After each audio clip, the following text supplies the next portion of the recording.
Programme मुकाबल में खुशामदीद। मैं हूं रबिया एहसन और मेरे साथ मौजूद हैं आमिर मतीन। और आज के प्रोग्राम में जिन टॉपिक्स को हम शामिल करेंगे उसमें सबसे पहले नेतन्याहू फलस्तीन को अलहदा रियासत मानने से इनकारी। दूसरी जानिब ट्रंप ने भी हाँ में हाँ मिला दी। क्या फलस्तीनी फलस्तीन से जबरदस्ती बेदखल कर दिए जाएंगे? क्या ब्रिक्स इत्तेहाद इसराइल और अमेरिका की इस मनमानी को रोक पाएगा? इन सवालों के जवाब ढूंढेंगे आज के इस प्रोग्राम में। इसके अलावा बात करेंगे क्या इसराइल ईरान पर एक और हमले की तैयारी कर रहा है? मशरिक़ वस्ता का ये जो मंजरनामा है ये अमन की जानिब बढ़ेगा या जंग की जानिब? तफसील से इसके ऊपर बात करेंगे। इसके अलावा बात करेंगे सरकारी बाबुओं की मौजें लग गईं, उनके मुआवजे की हद ही खत्म कर दी गई। छप्पर फाड़ मराद सिर्फ बड़े अफसरों के लिए ही क्यों? अवाम का क्या कसूर है? इस हवाले से बात करेंगे कि हमारी मईशत को जो दरपेश मसाइल हैं उनको किस तरह से हल किया जा सकता है, क्या स्ट्रैटेजी होनी चाहिए।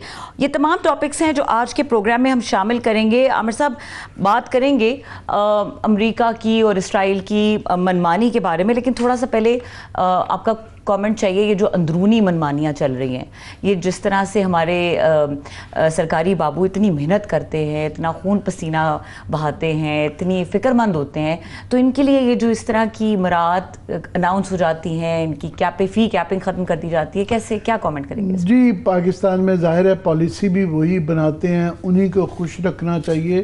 तकलीफ सिर्फ ये होती है कि टैक्सेस में जो है हर साल उसको 1-2 ट्रिलियन डॉलर जो रुपए जो हैं वो बढ़ा दिए जाते हैं। वो 13,000 से 15,000 तक जा चुका हुआ है।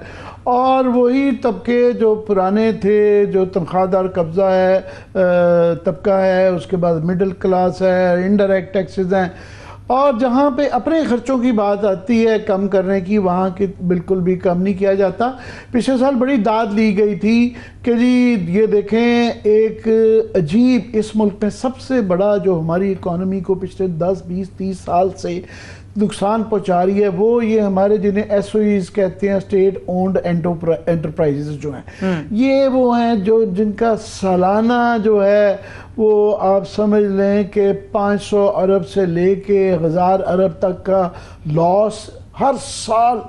और ये PIA, रेलवे, स्टील मिल, ये तमाम इदारे जो हैं, और वो इदारे इसलिए तबाह होते हैं कि उनका बोर्ड्स जो होते हैं वो उनके ऊपर चेक होता है कि आप इन पे नज़र रखें कि ये मामला ठीक चल रहे हैं या नहीं है।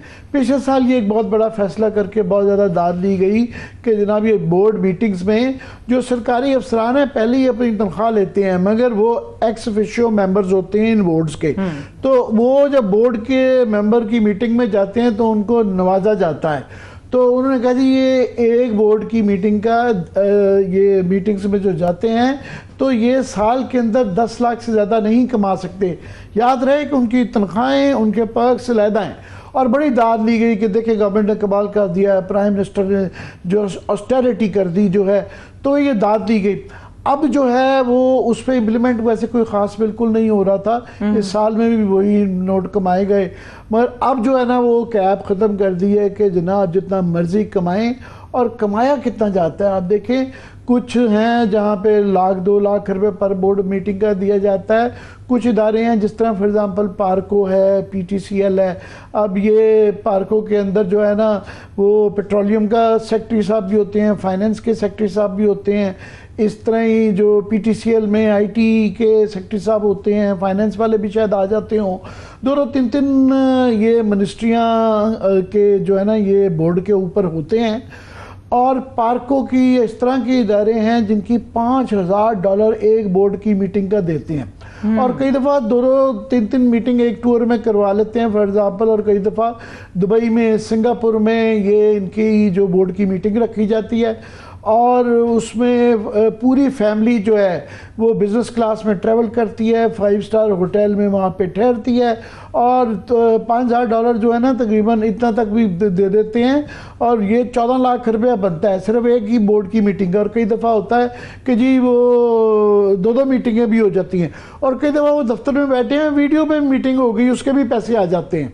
तो ये एक साइड पे माल बनाने का तरीका रखा हुआ है। तो वो बहरहाल कैपिंग खत्म हो गई है, वो उन्होंने कहा कि जनाब करें, वो उसकी बद तक भी समझ आती है। उन्होंने जी जब मिनिस्टर्स अपनी बढ़ा सकते हैं, पार्लियामेंटेरियंस बना सकते हैं, तो अशराफिया के इस तबके के अंदर जो है ब्यूरोक्रेट्स, वो तो जाहिर है ना उनके जरिए ही सारे पैसे जाने हैं, तो वो ही बनाएंगे। मगर मज़ेदार ये है कि इस खबर में मैं देख रहा था कि ये साथ में ये कहा गया कि प्राइम मिनिस्टर ने बहुत ज़ोर दिया है कि ऑस्टेरिटी बड़ी ज़रूरी है और इसके लिए जो है ना कारें नहीं खरीदी जाएंगी और फलाने एक्सपेंडिचर जो है उसके ऊपर बड़ा कंट्रोल है, क्योंकि मुल्क के अंदर देखें ऑस्टेरिटी बड़ी ज़रूरी है। वो भी साथ में तकरीर किया गया। उसके लिए भी जब कारें चाहिए होती हैं तो वो दोबारा ख़रीद लेते हैं। जिस तरह FBR के लिए रिसेंटली ख़रीदी गई थी कि जी ज़रूरत बना देते हैं कि जी बड़ा ज़रूरी है FBR के लिए, टैक्स कलेक्शन के लिए जो है कारें बड़ी ज़रूरी हैं, और वो भी SUVs और बड़ी बड़ी कारें ज़रूरी हैं। वो सारी आप इस्लामाबाद के ब्यूरोक्रेट के बच्चे जो हैं उनके स्कूल कॉलेजों में चले जाएँ, मार्केट में चले जाएँ, वो सारी सरकारी गाड़ियाँ जो है बच्चे चला रहे होते हैं, बेगमात चला रही होती हैं। तो ये है निज़ाम सल्तनत। और ये इस वक्त हो रहा है कि आज हम जिस तरह फोकस आपने अपने दाइये में भी किया कि इस वक्त पूरी दुनिया एक बंधी हुई है और तमाम नज़रें हैं कि ना सिर्फ कि खित्ते की जंग अभी ख़त्म नहीं हुई बल्कि बढ़ सकती है और ये आलमी जंग भी बन सकती है। तो तमाम मुल्क अपने मफादात के मुताबिक अपनी जो है पॉलिसीज़ को देख रहे हैं और जो है बेल्ट टाइटनिंग कर रहे हैं, कैसे से निपटा जाए जो है ऐसे वक्त में हो रहा है। ज़ाहिर है ये जिस वक्त आपने इब्तिदाई में जैसे दिखाया, सबसे बड़ी तो खबर ये थी कि नेतन्याहू जो है वो अमेरिका के दौरे पे हैं और ये देखा जा रहा था, सोचा जा रहा था कि ट्रंप उनको बुला के क्या उनकी सरजनिश करेंगे और कहेंगे इनफ इज़ इनफ, कि बस बहुत हो गई, सीज़ फायर गाज़ा में भी किया जाए इम्प्लीमेंट और ईरान के साथ भी मामला ठीक करिए, क्योंकि उन्होंने ओब्लिटरेट कर दिए उनके जोहरी तकाज़े भी और वो जीत गए हैं। तो शायद जो दरमियान में, क्योंकि नेतन्याहू को एक आध दफ़ा बड़े रेयरली होता है कि प्रेसिडेंट ट्रंप ने ये कहा कि ईरान के ऊपर जब जहाज़ भेजे गए तो मैंने उनको कि वापस बुलवाया कि ये वापस करें और जंग ख़त्म करें। तो तमाम नजरें थी कि क्या ये सलूक होता है, मगर वहाँ पे बिल्कुल ये जो इस वक्त भी दिखाया जा रहा है टीवी की स्क्रीन के ऊपर कि वहाँ बिल्कुल उल्टा था। क्लियरली नज़र आ रहा है कि सस्पेंस ख़त्म हो गया है कि अमेरिका की पॉलिसी वही होगी जो नेतन्याहू चाहेंगे। और उन्होंने अक्सर जो सवाल मीडिया से चंद जो हुए उनका जी यही बताएंगे। तो दो सस्पेंस ख़त्म हो गया, दो तीन चीज़ें उन्होंने क्लियरली कर दी हैं। पहली तो नेतन्याहू ने ही कहा, उन्होंने पूछा कि जी ये 2 स्टेट की याद रहे कि ये अमेरिका की ऑफिशियल पोजीशन रही हुई है। अमेरिका ने ही वो माहिदा 2 स्टेट जो का माहिदा जो करवाया गया था इसराइल में और फ़लस्तीन के दरमियान, वो अमेरिका की ही निगरानी में हुआ था। वो उससे उन्होंने कहा जी नेतन्याहू साहब बताएंगे। उन्होंने कहा जी बिल्कुल वो बन सकती है फ़लस्तीन वालों को, मगर हम उनको सिक्योरिटी नहीं इजाज़त दे सकते, क्योंकि आज़ाद फ़लस्तीनी रियासत इसराइल की तबाही का प्लेटफॉर्म बन सकती है। फ़लस्तीनियों को हुकूमत का हक मिलना चाहिए, मगर सिक्योरिटी मामला इसराइल के पास ही रहने चाहिए। और एक तो ये फैसला हो गया जिससे कि ये पता चल रहा है कि कोई किसी किस्म का उनका इरादा नहीं है, उनको इंडिपेंडेंट फ़लस्तीनियन को राइट अपार्थीड का ही कानून चलेगा, सिक्योरिटी वो एज अ कॉलोनी ही रहेंगे अगर वो भी नौबत आई। और दूसरा जो है क्लियरली जो ये इशारे किनारे से काफ़ी अर्से से बात चल रही थी कि गाज़ा को जो है वो जो रिविएरा बना दिया जाएगा और उसी की तरफ लगता है। और प्लान क्लियरली नज़र आ रहा है कि उसका बाकायदा उन्होंने ऐलान किया कि जी वो दूसरे मुल्कों से इस वक्त बातचीत चल रही है जहाँ पे वॉलंटरली, ये लफ्ज़ वॉलंटरली बड़ा है कि अपनी मर्ज़ी से अगर वो जाना चाहें तो हम उनको भिजवाएंगे। ट्रंप साहब ने भी कहा कि उनकी मर्ज़ी होगी तो उनको भिजवा दिया जाएगा। नेतन्याहू ने भी कहा कि हाँ अगर वो वहाँ खुश रहते हैं तो बिल्कुल उनको भिजवाया जाएगा, मगर वो वॉलंटरली इतना है नहीं है। क्लियरली नज़र आ रहा है प्लान कि वहाँ पे बाकायदा प्लानिंग करके उस तरफ उनको धकेला जा रहा है। और मोस्ट प्रॉब्ली शायद इजिप्ट और जॉर्डन मेरा ख्याल है वो ज़रा उनको थोड़ा सा शायद एतराज़ हो। लीबिया जैसे मुल्कों के अंदर जहाँ पे उनकी अपनी वो है, सीरिया या इस तरह के जहाँ अपनी मर्ज़ी की हुकूमतें हैं, तो वहाँ उनको पुश करके खाली करवाया जाएगा। और उसके लिए तरीक़ाकार बड़ा सीधा सा नज़र आ रहा है कि जब आप देखें कि आपको गोलियां चल रही हों, आज भी कितने शहीद हुए हैं, तकरीबन मेरा ख्याल 75 के करीब अभी भी हमले जारी हैं और जंग वहाँ जारी है। हमास के का भी एक हमला हुआ जिसमें 5 इसराइली मारे गए हैं और 78 फ़लस्तीनी शहीद हुए हैं। हमले, जंग हो रही हो, गोलियां चल रही हो, बमबारी चल रही हो, खाने पीने को हो ना हो और घर आपका तबाह हो गया, तो कौन वहाँ से मूव नहीं करना चाहेगा? उसको वो कहेंगे वॉलंटरीली कि जी ये देखें आपके लिए जो ना लिबिया में, सीरिया में या जहाँ भी है, ये आपके लिए घर वगैरह बना दिए गए हैं, आप वहाँ चले जाएं।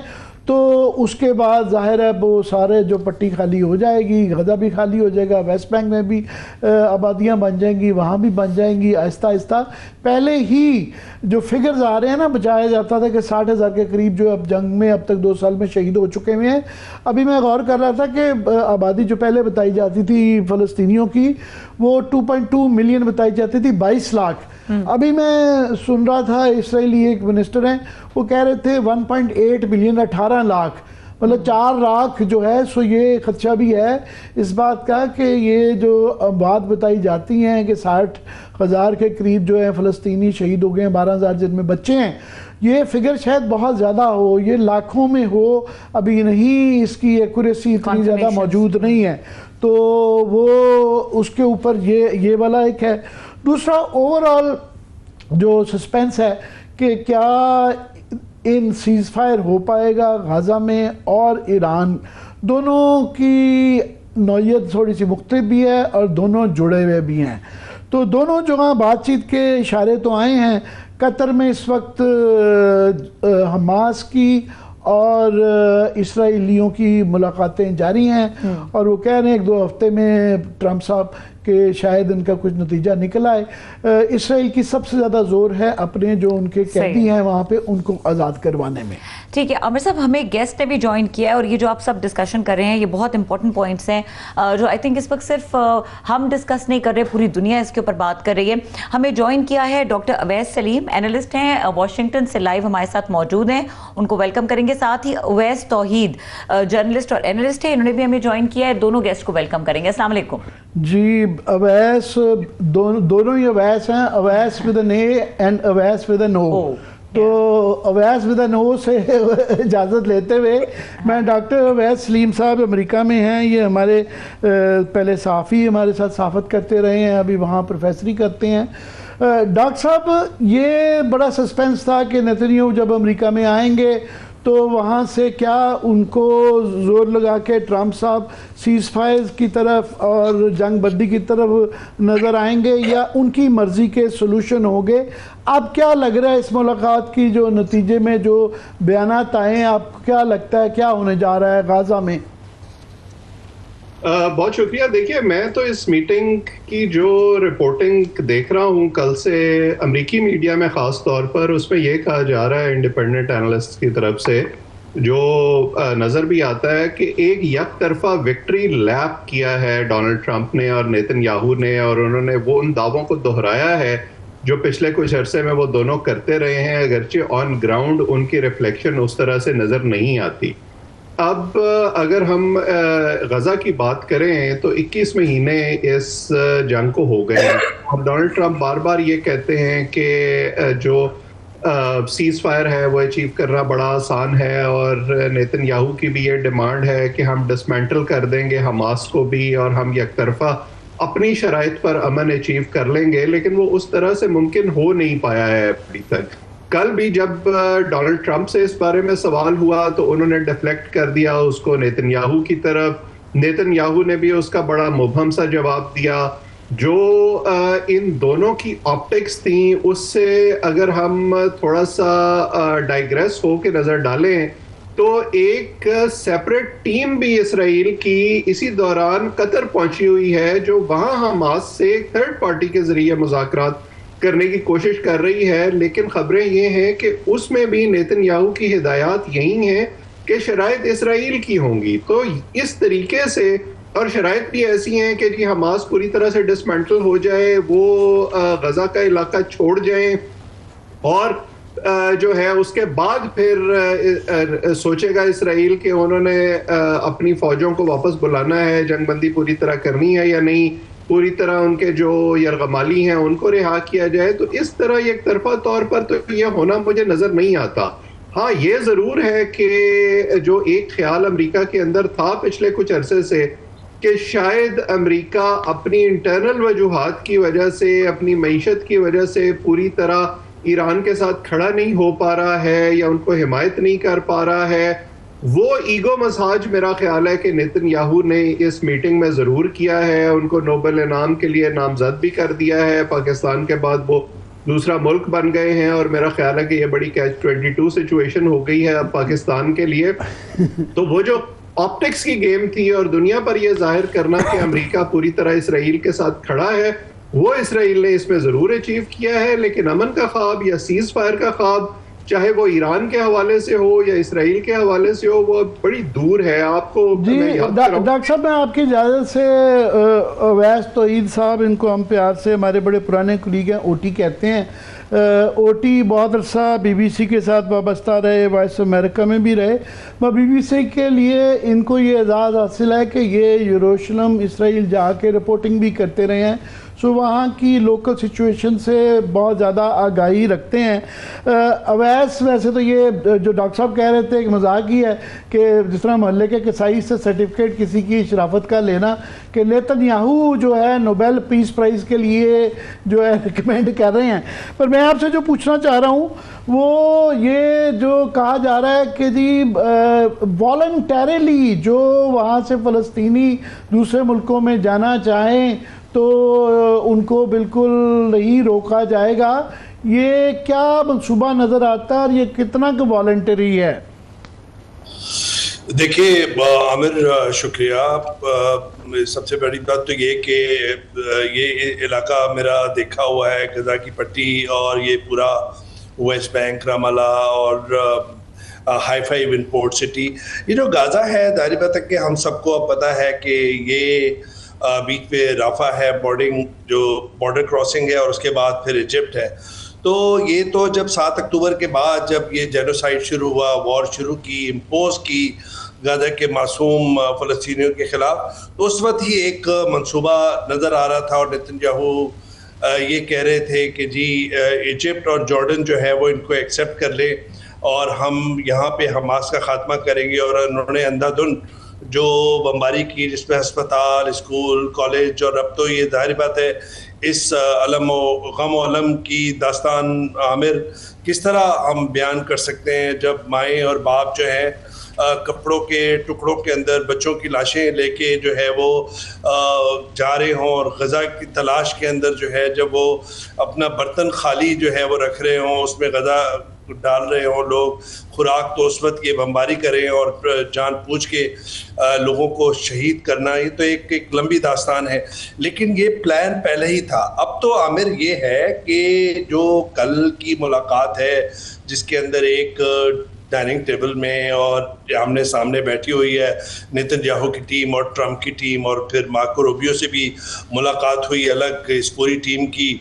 और ये नेतन्याहू जानते थे, ये जो लेटर लेकर आए हैं नोबेल प्राइज़ की नॉमिनेशन का, ये जानते थे कि किस तरीके से ईगो को मसाज कर सकते हैं। ईगो मसाजिंग जो है ट्रंप की कैसे की जा सकती है कि वो जब जाहिर बात है कि वो ईरान के 12 दिन की, जिस तरह आप अपने इब्तिदाई में फरमा रहे थे कि 12 दिन की कॉन्फ्लिक्ट के बाद वो चाहेंगे कि जो उनके लाइफ लॉन्ग एम्बिशन है कि वो peace prize, Nobel peace prize ले लें, तो उसमें ये भी करें कि यहाँ पे जंग का खात्मा करें। लेकिन जब कल जिस तरह वो बैठे हुए थे तो जंग का खात्मा तो मुमकिन ही नहीं है इस माहौल के अंदर। ये सीज फायर तक जा सकता है कि 60 दिन या 30 दिन और सीज फायर हो जाए हमास के साथ। जाहिर बात है हमास भी is also bruised, we all know कि जो अंधाधुंध बमबारी हुई है, लेकिन उसके साथ जो जरगवाली है इजरायली, जो दबाव है ट्रम्प जो नेतन्याहू पे, वो थोड़ा कम होगा। नेतन्याहू का अगर आपको आमिर पता हो, देखिए ये जो प्लान है, एक सिंपल सा एक्सप्रेशन इसके लिए, ये तो ओपन एयर प्रिजन, जो खुली फिजा में एक जेल कायम करने के मुतरादिफ है। और उसके बाद इनका प्लान ये होगा कि जो ह्यूमैनिटेरियन एड एजेंसीज हैं उनको ये दावत देंगे कि आइए आप इनको गदा फराहम करें, तो ये काबिल कबूल नहीं होगा। और ना जॉर्डन से 4 मिलियन वहाँ पे अवैस प्रेसिडेंट ट्रंप का भी ये कहना था कि जी, नेतन्याहू भी यही कह रहे थे कि काफ़ी सारे मुसलमान ममालिक जो हैं वो ताउन के लिए तैयार हैं, तो शायद कॉलोनीज़ कहीं ना कहीं बन जाए, बाद में पता चलेगा लिबिया है, सऊदी अरेबिया है, सीरिया है, कौन से ममालिक हैं। मैं प्रोड्यूसर साहब अगर दिखा सकें कि गेम प्लान क्या है। और ये हैं ज़वीका फोगेल, ये इसराइल की जो पार्लियामेंट है, नेसेट जिसे कहते हैं, उसके मेंबर हैं। ये प्लान बिल्कुल ये हम ही हैं नेतन्याहू के, ये प्लान बता रहे हैं उनके, बिकॉज सारे ही जो 20 लाख फ़लस्तीनी हैं वो तमाम ही हमास के मेंबर हैं। और उनको भूखा नंगा रखा जाएगा, बमबारी होगी तो वो भाग ही जाएंगे। डॉक्टर साहब, ये प्लान तो बड़ा नेकेडली बताया जा रहा है। जी आमिर साहब, और इसीलिए इस प्लान पर बहुत ज़्यादा तनकीद भी है। कल इस हवाले से भी सवाल हुआ डोनाल्ड ट्रंप से, क्योंकि फरवरी में जब उनकी नेतन्याहू से मुलाकात हुई थी, जिसमें उन्होंने बड़ा सरप्राइजिंगली ये ऐलान कर दिया था कि वो ये सेटलमेंट्स करना चाहते हैं गजा में, और उसको टेक ओवर करना चाहते हैं, और उसको रिवेरा ऑफ मिडल ईस्ट बनाना चाहते हैं। कल जब उस हवाले से सवाल हुआ तो उन्होंने उसका कोई वाज़ेह जवाब नहीं दिया, बल्कि नेतन्याहू की तरफ जब उसको डिफ्लेक्ट किया तो उन्होंने कहा कि नहीं नहीं, ये तो फ्री चॉइस का मामला है, और फ्री चॉइस में वो चाहें तो रहें, चाहें तो चले जाएं। लेकिन जैसे आपने इशारा किया कि अगर इसराइल की शराइत पर अमल होता है तो वो जिसको चाहेंगे हमास का मेंबर बना देंगे, और उनके ख्याल में तो हर फ़लस्तीनी हमास का मेंबर है और उसको वो इलाका छोड़ देना चाहिए। तो ये बड़ा एक सिंप्लीफाइड किस्म का सोल्यूशन है। दूसरा जो इसमें मसला है कि ये यकतरफा तौर पर इस पर अमल भी नहीं हो सकता। जो खित्ते के दूसरे ममालिक हैं उन्होंने भी इस पर तनकीद की है। उन्होंने भी ये मानने से इनकार कर दिया है कि अगर लोगों को उनकी तरफ धकेला जाएगा तो वो उनको कबूल करेंगे। अक़वाम मुत्तहिदा ने इस पर तनकीद की है और इसको इंटरनेशनल चार्टर के खिलाफ करार दिया है। और इसीलिए मेरा ख्याल है कि हमास रेजिस्ट कर रहा है अभी तक, क्योंकि अगर वो यकतरफा तौर पर यरगमाली छोड़ने पर तैयार हो जाते हैं या इसराइल की शराइत तस्लीम कर लेते हैं तो उसके बाद इस प्लान पर अमल दरामद करना इसराइल और अमेरिका के लिए बहुत ज़्यादा आसान हो जाएगा। तो ये इनके दिमाग में तो एग्जिस्ट कर रहा है प्लान, लेकिन ऑन ग्राउंड जो इनका एक सिंप्लीफाइड सोल्यूशन है कि हम बड़ी आसानी से अचीव कर लेंगे, वो उस तरह से मुमकिन नहीं है। ये आप कह रहे हैं कि ये इतना आसान नहीं होगा करना। ये इसी बयान के ऊपर प्रोफेसर जेफरी सैक्स, ये बड़ा कोलंबिया यूनिवर्सिटी के प्रोफेसर हैं, बड़ा नाम कमाया है इन्होंने, दिलेरी से बात करते हैं। डॉक्टर साहब, मैं चाह रहा हूँ कि अगर ये नेतन्याहू का ही फार्मूला चल रहा है जो क्लियरली नज़र आ रहा था जिस तरीके से उनकी पजीराई वाशिंगटन में हो रही है कि उन्हीं की मर्जी के मुताबिक ट्रंप चल रहे हैं, not the other way around, तो ईरान के साथ जो सीज़ फायर वक्ती तौर पे हुआ है, आपको लगता है कि वहाँ जंग दोबारा छिड़ने का इम्कान हो सकता है? फिर डॉक्टर साहब आपसे पूछ रहा हूँ। जी आमिर साहब, देखिए जैसे हमने पिछली दफ़ा भी बात की थी, ये बिल्कुल इम्कान अपनी जगह मौजूद है, क्योंकि अभी संडे को इसराइल ने यमन में हमले किए हैं हूती बागियों के ठिकानों पर, और इल्ज़ाम ये लगाया है कि वहाँ से ईरानी रेजीम को हथियार सप्लाई किए जा रहे थे। दूसरी तरफ बार बार नेतन्याहू ये भी कहते हैं कि ईरान जो है वो जौहरी प्रोग्राम को जारी रखे हुए है और ईरान दोबारा हम पर हमला कर सकता है, क्योंकि पहली दफ़ा भी जब इन्होंने हमला किया था तो उसको इन्होंने प्रीएम्प्टिव स्ट्राइक का नाम दिया था, तो उस बुनियाद पर ये कभी भी दोबारा हमला कर सकते हैं। दूसरी तरफ जो ईरानी रेजीम है वो भी इस वक्त डिफाइंस दिखा रही है। जो ये खबरें पिछले चंद दिन में हमने देखी थी कि शायद ईरान अपने जौहरी प्रोग्राम के हवाले से मुज़ाकरात करना चाहता है, उसको डिनाई किया है उन्होंने। ताहम ये ज़रूर ईरानी सदर का बयान आया है, जो उनके रूहानी पेशवा हैं आयतुल्लाह खामेनी, वो भी मंजर आम पर आए हैं पिछले दिनों, और उन बयानात में यही उन्होंने कहा है कि हम अमेरिका से बातचीत करना चाहते हैं, हम इस जंग के मसले को हल करना चाहते हैं, लेकिन साथ ही साथ वो ये वाजे कर रहे हैं कि वो इसराइल के अज़ाइम पूरे नहीं होने देंगे। कल भी इसको डोनाल्ड ट्रंप ने अपने तरीके से उस प्रेस कॉन्फ्रेंस में बयान किया जब उन्होंने कहा कि ईरान हमसे बातचीत करना चाहता है।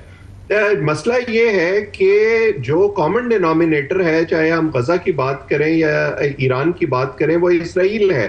इसराइल के जारहाना अज़ाइम जो हैं उनको उससे बाज रखना इस वक्त अमेरिका के बस का जो मामला है वो नजर नहीं आता, और वो आगे से आगे बढ़ते चले जा रहे हैं, और गजा में उनको उस तरह की जो रेजिस्टेंस है वो नहीं मिली। आर्म्ड रेजिस्टेंस की मैं बात कर रहा हूं, डिफेंस तो है जो उनको ईरान में मिली, तो इसलिए शायद वहां पर एक टेम्परेरी जो सीज फायर है वो अचीव करना आसान था बनिस्बत गजा के, लेकिन ये कभी भी मामला पलट सकता है। अवैस साहब अमेरिका में बैठे हुए हैं, ये अगर दोबारा जंग नेतन्याहू वो अपनी साख बचाने के लिए अगर दोबारा अटैक चाहेंगे कि अमेरिका उसमें इन्वॉल्व हो, तो अमेरिका के लिए वहाँ बेसिस वाला सवाल भी आ जाता है। प्लस दूसरा मैं देख रहा था अभी थोड़ी सी अमेरिका में और दुनिया भर में, ख़ास तौर पे अमेरिका में बड़ी हैरानकुन बात है, गैलप का सर्वे में देख रहा था कि फ़लस्तीन के लिए जो पहले हक में 33% लोग होते थे, अब वो 13 से 33 पे चले गए हैं, और ये 60-70% जो इसराइल के लिए ऑलमोस्ट बाई पार्टीजन दहाइयों से और सदी से ये मामला चलता था, वहाँ भी एक दरार आ गई है। वो ग्राफ उनकी इसराइल के हक में जो लोग हैं वो सिर्फ 40-42 के करीब रह गए हैं %। उसकी एक वजह है, आप भी अमेरिका में रहे हैं, आपने यहाँ रह कर रिपोर्टिंग की है, वैसे तो हीद साहब भी रहे हैं। अमेरिकी जो एक आम आदमी है, उसके इंटरनेशनल अफेयर्स की जो इस्तेदाद है, जो अंडरस्टैंडिंग है, वो बड़ी कम होती है। आपने पिछले दिनों वो टकर कार्लसन के साथ एक इंटरव्यू, एक वो जो टेक्सास के सेनेटर क्रूज हैं, उनका मैं उनका नाम भूल रहा हूँ, वो सेनेटर क्रूज होगा, सेनेटर क्रूज, टेड क्रूज जी, टेड क्रूज बड़े मशहूर हैं, मैं उनका नाम कैसे मिस कर गया। जब उनसे ये पूछा गया कि आप इस जंग की जो बड़ी हिमायत कर रहे हैं तो आपके पास क्या मालूमात है, तो उन्हें कुछ पता नहीं था। उन्हें ये पता नहीं था कि ईरान कहाँ है, ईरान के अंदर कितने लोग हैं, मामलात क्या हैं। तो ये जिन लोगों को रिप्रेजेंट कर रहे हैं उनके बारे में आप खुद सोच लें। इन लोगों की जो मालूमात है उसका वाहिद जरिया अमेरिकी मीडिया है, और हम जानते हैं कि अमेरिकी मीडिया के अंदर किस तरह की फ्रेमिंग होती है इसराइल के हवाले से, किस तरह मार्जिनलाइज किया जाता है उस ह्यूमन कैटास्ट्रॉफी को जो गजा के अंदर हो रही है, और एलिवेट किया जाता है, हाईलाइट किया जाता है इसराइल के मौक़िफ़ को। इसीलिए तो अमेरिका के अंदर टिकटॉक जो है उस पर पाबंदी लगने की बातें होती थी, उसको जो है नेशनल सिक्योरिटी के खिलाफ करार दिया जाता था, क्योंकि बहुत सा नैरेटिव जो अमेरिका अपने प्लेटफॉर्म्स के जरिए कंट्रोल नहीं कर सकता, वो वहां से फिल्टर होकर लोगों तक पहुंच रहा था।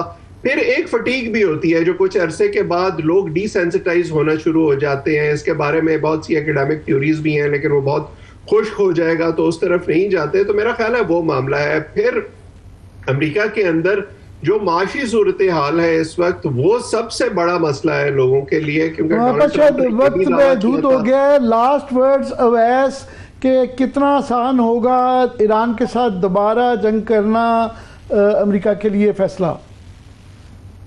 देखिए, मैं समझता हूं कि इजराइल तो बिल्कुल कर सकता है, और ईरान अमेरिका के साथ जंग नहीं चाहता, और मैं समझता हूं कि शायद ट्रम्प भी नहीं चाहेंगे। जिस तरह उनका एक मंत्रा है कि वो फॉरेन वॉर्स नहीं चाहते, और अभी भी आपको पता है जैसे वो मिडल ईस्ट के अंदर कूद रहे थे तो उसी वक्त उनके जो मेगा जो सपोर्टर्स हैं उन्होंने ये बात कही थी कि आप तो कह रहे थे कि अरबों डॉलर आप बचाएंगे और हम पे खर्च करेंगे, अमेरिका पे खर्च करेंगे, आप जंग के लिए कहाँ जा रहे हैं। इसी वजह से ट्रम्प ने फौरन ही वो बमबारी करके और उसके बाद फिर एक गेयर पीछे मार दिया। मुझे नहीं लगता कि अमेरिका एक बहुत बड़ी जंग में जाएगा ईरान के साथ, लेकिन इस बात का खदशा है कि नेतन्याहू कोई ना कोई ऐसा मामला करेंगे जिससे ये आर्म कॉन्फ्लिक्ट हो सकता है इस रीजन के अंदर। और दूसरी तरफ सिर्फ आखिरी जुमला आमिर, कि ये जो 1948 में नकबा हुआ था, जो कैटास्ट्रॉफी हुई थी, जिस तरह मिलियंस ऑफ पैलेस्टीनियंस को निकाला गया था वहाँ से, जो अब तक दरबदर हैं, कोई उर्दन में है, कोई लेबनान में है, कोई शाम में है और कोई मिस्र में है, जो वापस नहीं आने की इजाज़त दे रहे हैं ये इजराइल, वो फिर से सूरत हाल मेरे ख्याल में बन रही है। इस प्लान को बिल्कुल वो ना लें, लाइट ना लें। ये बहुत ही घिनौना जो है प्लान है इस वक्त इजराइल का, जिसमें अमेरिका भी गर्दन हिला रहा है, नोट दे रहा है। बहुत शुक्रिया अवैस, इस पे दोबारा आपको तकलीफ देते रहेंगे, बात करेंगे इसके ऊपर। बहुत शुक्रिया। अवैस तौहीद साहब हमारे साथ मौजूद थे और डॉक्टर अवैस सलीम जिन्होंने हमें वाशिंगटन से ज्वाइन किया। और यहाँ पे वक्त हुआ ब्रेक का। ब्रेक के बाद बात करेंगे, जिस तरह हम शुरू में बात कर रहे थे, कुछ जो पाकिस्तान के दाखिली उमूर हैं, ये तो एक बैनुल-अक़वामी मंजरनामा है, लेकिन क्या चल रहा है पाकिस्तान की सियासत में, ख़ास तौर पे जो हमारे माशी हालात हैं, और इस माशी हालात में, इस तनाजुर में जिस तरह की मराहत और फैसिलिटीज़ दी जा रही हैं, कौन सा तबका है जो इसका मुस्तफ़ीद हो रहा है और कौन सा तबका है जो महरूम है, इसके ऊपर बात करेंगे। इस ब्रेक के बाद हमारे साथ रहिए।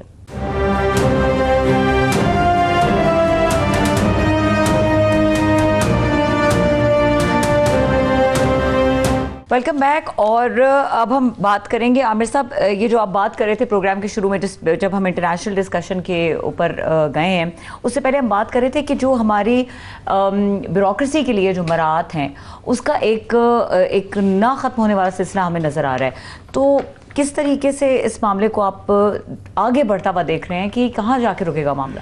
एक तो ये इसका ज़ाहिर है कोई इम्पैक्ट आप देखें तो ये ब्यूरोक्रेट्स भी आर्गूमेंट देते हैं कि जी देखें, अगर कोई ये कितनी बोर्ड की मीटिंग से जो है 10-20 लाख करोड़ों की है या अरब रुपए चले जाएंगे, तो आप देखें ना, इतने बड़े 400 अरब रुपए का जीडीपी है, तो क्या फ़र्क पड़ता है, ये छोटी सी बात है। छोटी सी बात नहीं है।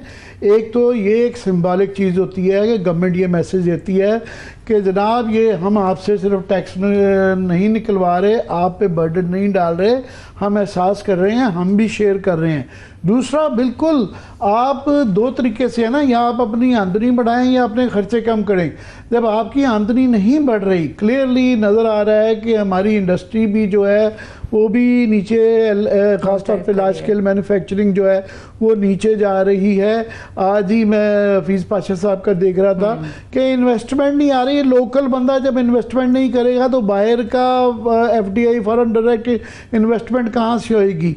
और इन्वेस्टमेंट के फिगर्स बहुत ही पिछले 2-4-5 साल में बुरे आ रहे हैं। इस माहौल में कौन पैसे लगाएगा, और ना आपकी ज़राअत से इनकम आ रही है। तो दो ही सबसे बड़े तबके हैं, एक इंडस्ट्री है, दूसरा ज़राअत है। और जो छोटी इंडस्ट्री भी है, जैसे आप कहते हैं कॉटेज इंडस्ट्री वगैरह, उसके लिए बैंकों के पास कर्जा देने के लिए पैसा नहीं होता, सारा गवर्नमेंट में ले जाते हैं। तो फिर आमदनी नहीं बढ़ रही तो खर्चा ही कम करना है ना, तो खर्चा बढ़ाते जा रहे हैं जहाँ पे, और खर्चा भी जहाँ अपने पर्क्स हैं MNAs के लिए, एजुकेशन के लिए। फॉर एग्जांपल आप देखें 0.8% क्यूमुलेटिव जो है आपकी GDP का, 0.8, ये इसमें सूबा और वफाक का खर्चा मिला लें तो आप सिर्फ एजुकेशन पे खर्च रहे हैं। ये यूनाइटेड नेशंस के जो बनाए हुए प्रोटोकॉल्स हैं, जिसके हम सिग्नेटरी हैं, आइन के अंदर भी हमारे एजुकेशन का जिक्र है, वो कम से कम 4% आपके GDP का खर्चना चाहिए। और दुनिया में कोई कौम नहीं है जो बगैर तालीम के वो हो। तालीम के ऊपर आप रही खर्च रहे, बल्कि कम किए जा रहे हैं। हायर एजुकेशन का भी बजट इन्होंने 33% कम कर दिया और इसका भी कर दिया। हाँ, इधर उधर से ड्रामे दानी स्कूल फलाना ये वो लैपटॉप वगैरह शुरू कर देते हैं, मगर ओवरऑल पूरे सारे सूबों में और वफाक में एजुकेशन, मगर जहाँ पे आ जाता है MNAs को, उनको 70-75 बिलियन रुपया दे देंगे। अपनी जो पार्लियामेंटेरियंस की तनख्वाहें हैं बिल्कुल उसको भी दे देंगे।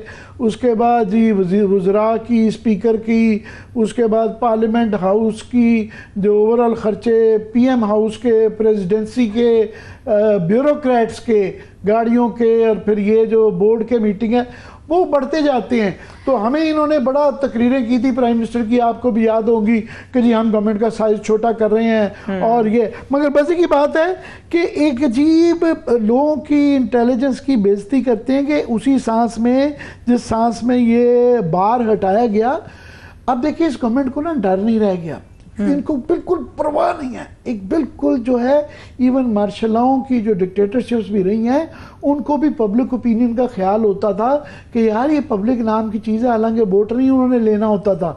इनको अब ये जो पता चला कि हमने बगैर वोट के ही जो इलेक्ट होना, इनको डर नहीं है क्योंकि ना अपोजिशन है ना मीडिया कंट्रोल टोटली कर लिया हुआ है। और वो मैं देख रहा था अभी ये यूट्यूब की एक लंबी लिस्ट है, एक छोटे से मजिस्ट्रेट को एक एप्लीकेशन दी है FIA ने, और उन्होंने इतनी लंबी लिस्ट में और उसमें गधे घोड़े मिला दिए हैं। उसमें आप स्पेसिफिक हाँ जिन पे आपको एतराज़ है और जो काफ़ी लोग उसमें हैं जिनके ऊपर एतराज़ बिल्कुल किए भी जा सकते हैं, आप इंफरादी तौर पे उनका दें कि जनाब इस शख्स का कर दें। एक इतनी लंबी लिस्ट में उसमें भी कोई इंक्वायरी स्टेज पे कोई कुछ नहीं मजिस्ट्रेट के साथ गए हैं क्योंकि FIA की तरफ से आया है। मजिस्ट्रेट साहब की क्या जरूरत है जबकि सुप्रीम कोर्ट का जज नहीं हिल सकता यहाँ पे, तो वो यूं करके उन्होंने कहा जी चलो जी इनके बंद किए जाएं, वो लिहाजा बंद किए जाएं।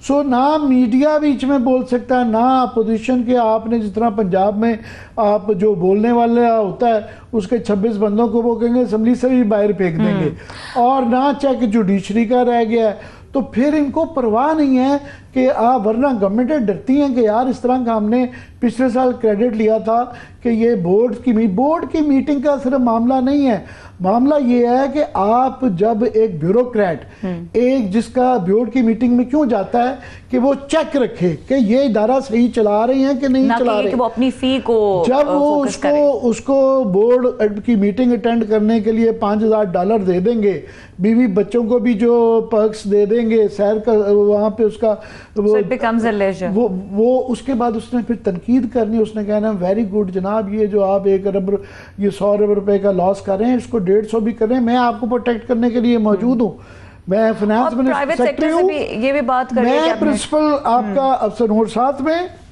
एक और भी खबर है मजेदार इसके साथ ही अटैच कि जी प्राइवेट सेक्टर से भी जो है ना अभी बंदे लिए जाएंगे, क्योंकि एक तरफ ये कहा जाता है कि जनाब ये हमारी जो PAS है ये ही बड़ी ज़बरदस्त है और शॉर्ट साइजिंग करेंगे, तो आप पहले वालों को तो निकाल नहीं रहे बल्कि और भी खबरें आ रही हैं 1-2 और डिवीज़न भी बना रहे हैं, रोज़ नया एक डिपार्टमेंट बना देते हैं और वहाँ से कम कर नहीं रहे, नए बंदे भर्ती करने के लिए गवर्नमेंट का साइज बढ़ाने के लिए, और तनख्वाहें भी हैवी पर्क से प्राइवेट सेक्टर के ऊपर लिए जाएंगे क्योंकि हमें एक्सपर्टीज़ की ज़रूरत है। तो भाई फिर इनमें से जो नहीं आपके पास एक्सपर्ट रह गए और उनको रिटायर टाइम पे कर दिया जाए ना, फौज की एक बड़ी अच्छी चीज़ है कि वो देख के कॉम्पिटेंस जो है कुछ मेजर लेवल पे फारिग हो जाते हैं, वो कर्नल लेवल पे फारिग हो जाते हैं, जिसकी जितनी बर्थ होती है वो लगता जाता है उसको फारिग किए जाते हैं। यहाँ पे एक दफ़ा इम्तिहान पास कर लिया है तो उसने अल्हम्दुलिल्लाह 60 साल की उम्र तक जो है ना उसको निकाल कोई नहीं सकता, वो जाता है कोई रखे हुए प्रोसीजर, मगर बड़ा ही मुश्किल से होता है कि कोई एक आधा कोई काबू आ जाए। तो जब भी इस तरह की कभी 1-2 दफ़ा शुरू की गई थी, PTI ने एफर्ट किया था कि जनाब इस तरह का सिस्टम बनाया जाए कि जो नाकारा लोग हैं या बदनाम लोग हैं, करप्ट लोग हैं, शोहरत अच्छी नहीं है, उनको फारिग किया जाए।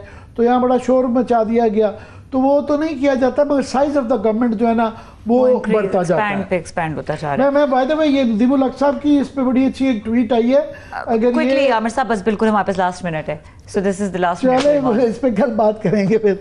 जी ये बड़ी इंटरेस्टिंग और बड़ी पर्टिनेंट ट्वीट है जिस पे उन्होंने यही बात की है कि ये बेसिकली आम लोगों का फिर इसमें क्या, और ये जो टैक्सेस का पैसा है ये किस लिए इकट्ठा किया जा रहा है, इन मराहत को देने के लिए इकट्ठा किया जा रहा है। So last comment, quick comment. जी मैं बड़ी देता हूँ कि वो कह रहे हैं नदीमुल हक साहब कि everyone wants to increase taxes to feed the beast, कि हमें आम आदमी को तो जो टैक्स है तो गवर्नमेंट के सिविल खर्चे जो हैं अपने वो बढ़ाते जा रहे हैं, पार्लियामेंट के भी बढ़ाते जा रहे हैं, और जो है अपने जो है बिल भी फ्री है, एयरलाइन टिकट भी फ्री है, ट्रैवल भी फ्री है। तो ये जो बस ये मुल्क बनाया गया तो जो था ठीक ना, है। ये why should the tax payer ठीक पे है। For this pleasure of the colonial VIP. ये आमिर साहब इसी नोट पे खत्म करेंगे क्योंकि टाइम खत्म हो गया। प्रोग्राम देखने के लिए शुक्रिया, इजाजत दीजिए, अल्लाह हाफिज।